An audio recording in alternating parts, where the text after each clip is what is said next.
Pangulong Marcos planong magdagdag ng mga barko sa Amandayehan Port.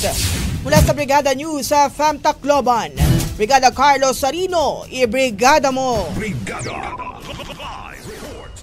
Matapos isailalim sa state of calamity ang buong Eastern Visayas kahapon, personal na nagsagawa ng site inspection sa Amandayehan Port sa Basay, Samar, si Pangulong Ferdinand Bongbong Marcos Jr. ngayong araw. Sa pagharap sa media ng Pangulo, sinabi nito na plano nilang maglagay ng karagdagang budget at palaparin ang rampa ng nasabing port. Ang ginagawa namin ay ang kapalit itong roro na ganito.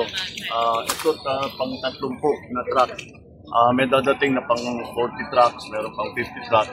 Tapos itong rampang ito, dodoblehin natin, lalagay pa tayo doon, isa pa. Double, mga 500 trucks a day. Tapos mag-umpisa na tayo ng night navigation.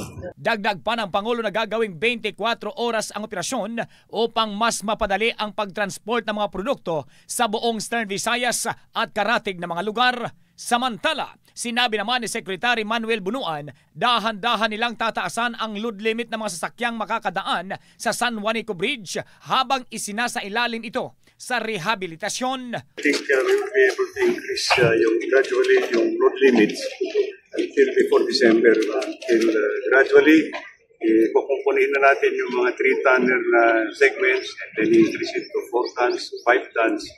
And then eventually, matapos namin before December, magkakaroon na tayo ng 12 tons load limit. So pwede na po yung mga bus, pwede na rin yung mga mini trucks, na pwede na kumakarga ng mga perishable goods and everything para dito na sila dadaan. Huling pinuntahan naman ni PBBM at mga kawani ng gobyerno ang San Juanico Bridge para personal na tingnan ang mga sirang parte ng naturang tulay.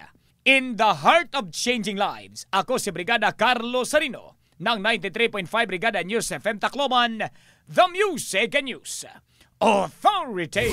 Ang bahaging ito ay hatid sa atin ng DriveMax Herbal Capsule. Lalaking angat, tumatagal.